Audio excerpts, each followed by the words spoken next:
I went to a somewhat rural high school, the kind where everybody knew everybody, at least by face and name. My graduating class had under 200 kids. Walking the hallways, even if you weren't friends with someone, you'd still nod or say hey. It was the kind of school where the loudest gossip never made it past a couple of classrooms and news of serious drama was rare. This happened when I was a sophomore, so around 16 years old. It was a Wednesday, early fall. The air smelled like the first hints of winter coming in, over the fields behind the school. I remember that detail because I was standing by the lockers, my backpack half zipped, when I noticed a kid staring off toward the woods behind the football field. His name was Mason. Quiet kid, kind of withdrawn. Not in a weird way, but he just didn't talk unless somebody talked to him first. Most of us had noticed him, but nobody really hung out with him much. That morning had been normal. Fourth period was world history, and Mr. Duncan had just started going over a new lecture about the Great Depression. The room was quiet, except for a few kids whispering back and forth. I was sitting near the back by the window, half listening, doodling in my notebook. Then the loudspeaker came on. Attention, all staff and students. This is a lockdown, not a drill. Lock your doors, turn off the lights, and move to the designated safe areas immediately. At first, people laughed, thinking it was one of those early year false alarms, but then you could see the fear set in on Mr. Duncan's face. He didn't chuckle or roll his eyes like he usually did when the PA went off for drills. He just said, "Everybody under the desks, now." We scrambled, shoving chairs and backpacks to block the door. I slid under my desk and crouched, heart racing, trying not to make a sound. Around me, whispers started. What's happening? Did someone actually get in? The school was small, only 2 floors, with the gym at one end and the library at the other. Security was decent, but we weren't in a completely isolated area. The woods were close, the road wasn't far, and there had been rumors over the years about someone trying to break in during the summer. Nothing ever happened. The first few minutes were eerily quiet, apart from the faint sound of sirens somewhere in the distance. Then I heard something from the hallway outside our classroom.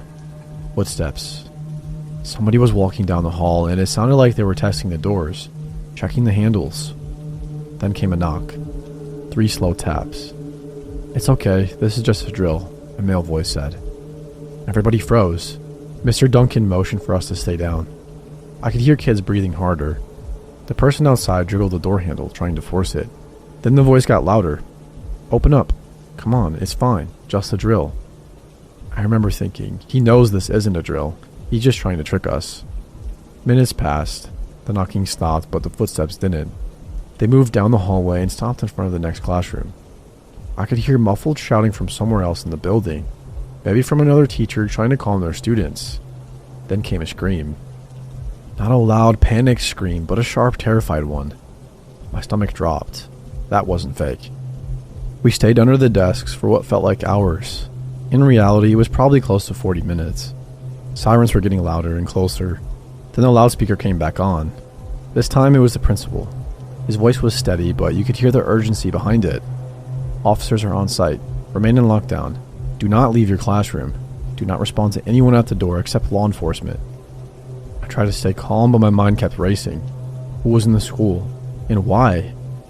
Mason, the quiet kid I mentioned earlier, was sitting at the desk near mine. I could see his hand shaking under the table. I wanted to say something to calm him down, but I didn't dare move. Then we heard it. Metal scraping against the floor. I peered under the desk slightly, just enough to see the handle of the classroom door moving. Somebody was trying again. The voice from before came back. "Open the door, please. I'm not going to hurt anyone."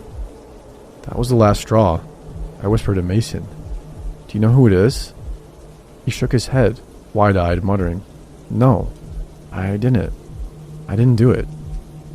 I don't know what he meant at first, but then I remembered seeing him outside the school that morning, near the woods, looking at something, or someone, with a strange intensity.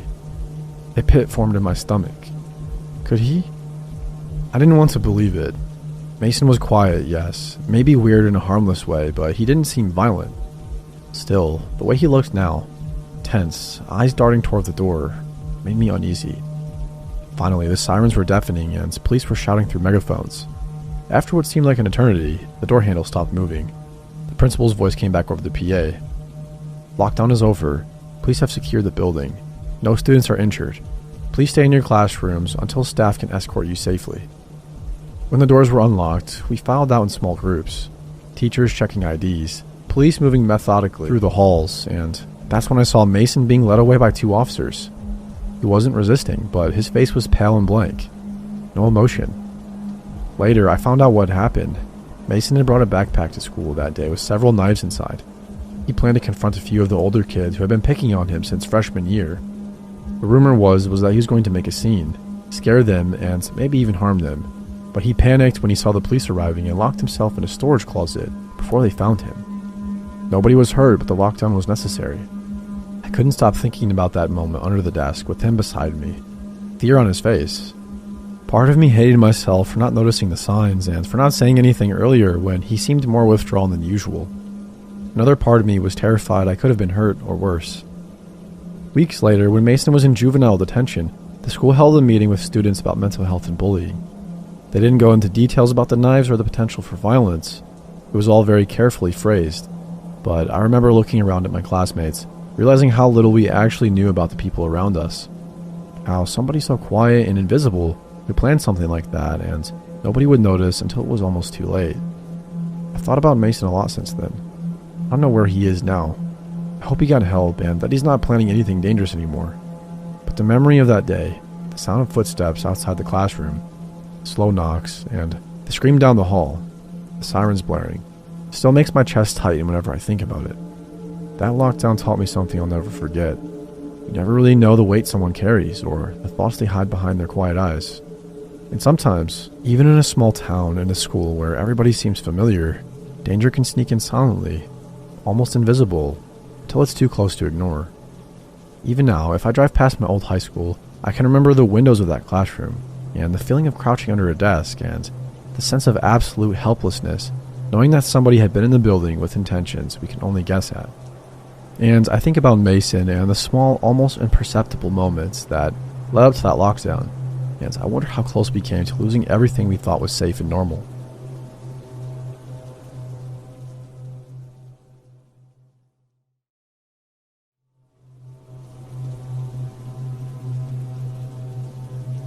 I always thought substitutes were just background noise, the teachers you didn't know, the ones you barely remembered the next week. That's why it was so unsettling when Mr. Cross came to our school during my senior year. It was a gray Thursday morning, the kind of day where the sky seems heavy and the hallways smell like wet coats and cafeteria fries. Our regular teacher, Mr. Levin, had called in sick and the principal shuffled the substitute into our class at the last minute. His name was Mr. Cross. He looked older than most subs, in his mid-40s with thinning hair and wire-rimmed glasses that reflected the fluorescent lights overhead. He didn't smile, not once. He introduced himself quietly and started taking attendance. At first, I didn't notice anything unusual, but then, weirdly, I felt his eyes on me. He lingered on my name when he called it. Not a quick glance, he held it, studying me as if he could see through me. Class went on and I tried to ignore it, but his attention didn't drift.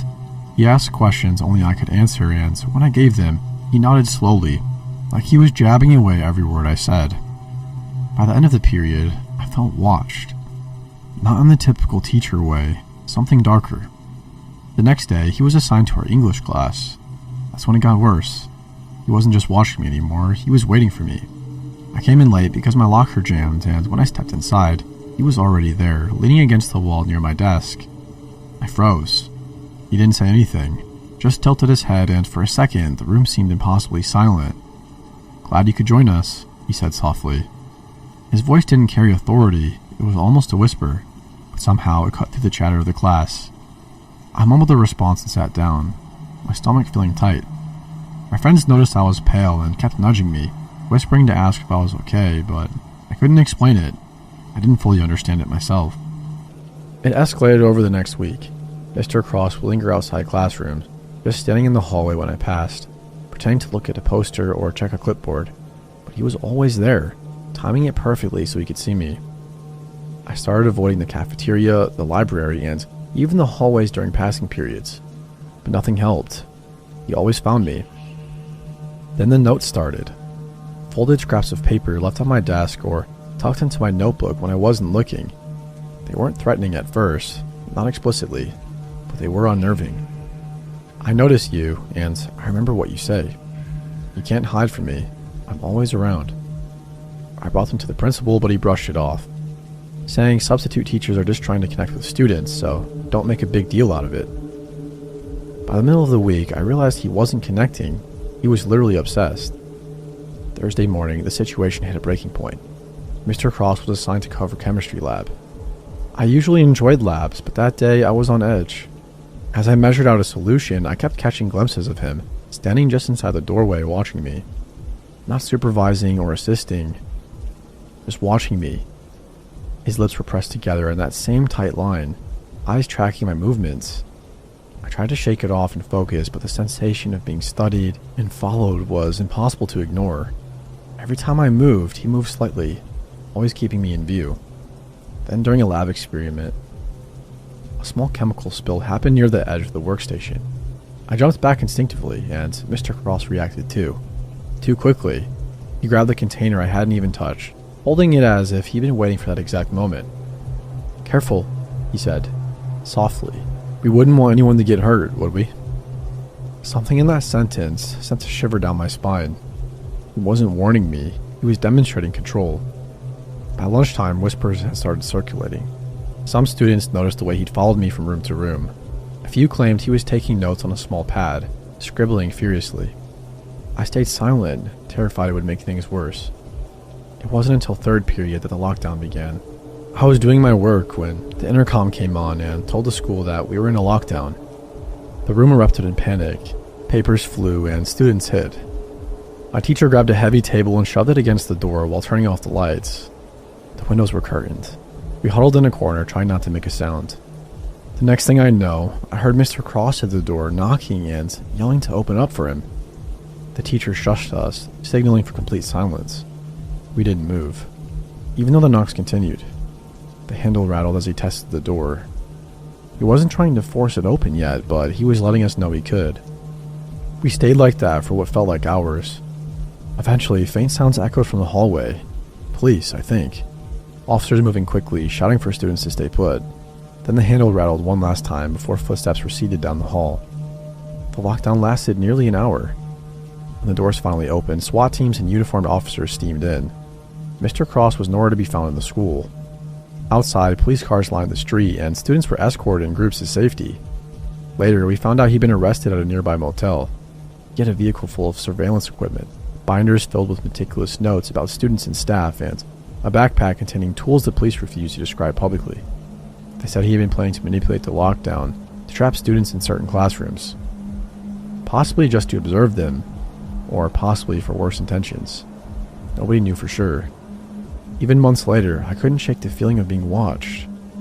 Mr. Cross is in prison now, but sometimes I think about how carefully he orchestrated everything, how he studied every student, every routine, every movement, and how he could have easily escalated the situation into something far more tragic.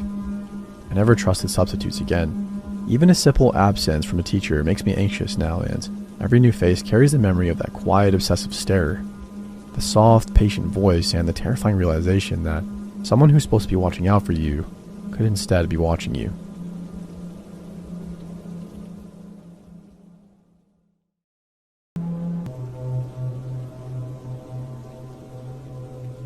I wanted to tell you guys about my mentally unstable neighbor who I will be calling Kay to respect her privacy. Because I don't want to call her crazy or anything else that contributes to the stigmatization of severe mental illness. This story isn't going to be exaggerated to be more creepy or anything like that. It's just what happened. We had just moved into our new home, which we had recently built in a town in Texas. It started when my parents began finding small pills strewn about our backyard near the fences, just a few here and there. We googled the numbers of the pills to find most of them were antidepressants, but I cannot remember the exact names as this was about a year or so ago. But I think there was at least one pill that Google said was an antipsychotic medication. We were pretty confused, but mostly worried about our dog eating them before we could find them. This kept happening over a few weeks, and then we found unopened water and Gatorade bottles thrown over our fence. The side of the house this was coming from had a somewhat empty lot next door. We had soon-to-be neighbors building their new house there, but it wasn't like the construction workers were throwing their trash over our fence. These bottles were unopened and full. For reference, Kay lives a few houses down from mine on the corner. Between our house and hers are two empty lots. the lot closest to us, with a new house being built there. After another week or so of this came the fights, or maybe incidents I should call them. Kay would routinely storm out of her house and go yell at the construction workers. I don't know what it's about, but apparently it's about nonsense things. Sometimes she would yell from her yard. Sometimes she would walk onto the lot to yell. Several times she was seen yelling at no one, just standing in the lot or walking around the construction supplies, and arguing to herself. By now, most of the people on our street knew of her and were afraid of her. Up to this point, I had never seen Kay. I attended university an hour away and was only home on the weekends. One weekend, my parents left me home alone in the middle of the day. I think they were at the gym or the grocery store. I'm an only child, too. I had just gotten out of the shower and walked downstairs to hear yelling. I peek outside the windows to see a middle-aged blonde lady arguing. I couldn't see who she was talking to, but I could hear another male voice. Now, I had not met Kay yet, but I also hadn't met my new neighbors, but my parents had. So my first thought was that this was the new couple building next door. My new neighbors. It seemed like they were arguing about the house. After a few minutes, the blonde lady walks away, and then a couple comes out of the unfinished house, and they get into their car parked on the street. I'm really confused at this point, especially when the man walks over to my door and rings the doorbell. I'm very introverted, so I opted to not answer the door, which was kind of stupid, I know. My parents weren't home anyway, so it wouldn't have made a difference, I thought. After a minute, he walks back to his car, and from the window, I can see he's sitting there on the driver's side, doing something. He comes back with a note that he leaves on my door, and then he and his wife drive away. After I'm sure they are gone, I get the note and read it. Apparently, my neighbors were checking out the house when they saw Kay, the blonde lady, attempting to get into my backyard. They confronted her, and that's what the yelling was. In a rush, I sent a pic of the note to my mom, called my mom, etc. She didn't seem that worried about it, but I knew that we always left the back door unlocked during the day. If she had gotten through our fence gates, she could have easily walked inside the house while I was home alone. After that, my stepdad got some new locks for the little gate doors at the front of our house. Things continued like this for a while, with Kay trying to get into our backyard, throwing pills and water bottles over our fence. A couple times, she was rummaging around our flower beds too. There was one instance that really unnerved my parents. We have a small alleyway that runs behind our house, connecting everyone's driveways. Another neighbor who lives across the alleyway from us contacted my parents to let them know they had been seeing Kay looming around her back fence gate at around 3 a.m. that night. Not sure why those neighbors were awake at that time, but they said Kay was just standing there in the middle of the alleyway, staring at our back fence. Knowing we had someone essentially casing out our house in the middle of the night was really starting to freak us out. The guy who built our house, who I'm naming Jay, somehow got in contact with someone who knew Kay's family pretty well. Everybody was wanting answers to why Kay was acting like this, and since Jay had built most of the houses in the area and was well connected, people were asking him. I think he was friends with the realtor who sold the house to Kay, but I'm not sure. Anyway, Jay was able to give us a lot of information about Kay. Apparently, her family was rich and owned a very big corporation, like one of the biggest in the US. I'm not naming it, again for her privacy, and her family had essentially placed her in this house away from the rest of them. They did not want to deal with her mental illness, but more importantly, 2 years ago, her only son died of a drug overdose, and she's been unstable ever since. The reason why she wants to get into our backyard and keeps throwing stuff over the fence is because she believes her son is there. Not sure if she thinks we're holding him hostage or his ghost is here or what, but that's why. She's been to several psychiatric hospitals throughout her life, and now she's stopped taking her medication because she's throwing it over our fence. Things finally came to a head in January 2020, when, during one of her usual arguments with the construction workers, she pulled out a BB gun. She was already very aggressive, so the BB gun just made things 100 times worse. I don't know if she just threatened to shoot them or actually did, but the cops were called regardless. It took them a while to talk her down, with several police officers swarming the street with big guns. I am thankful that my parents had been following police reports, so when they came, they knew about Kay's history of mental illness. I am both grateful and a little surprised that they handled the situation so well, because not a lot of police departments properly train their officers to deal with mentally ill patients, especially ones experiencing psychosis. I still have ring camera videos of the police officers with big rifles loitering around our front lawn while assessing the situation. I might post that for proof, but I'm not sure it's necessary. Anyway, after that incident, Kay was not seen for a long time. We hear she was in a psychiatric hospital for many months, after which she returned to our neighborhood. She's doing much better now. She no longer does any of the strange behavior she used to. Almost every day, I and my parents see her walk her dog past our house. She's clearly sticking to her routine, and I'm happy for her.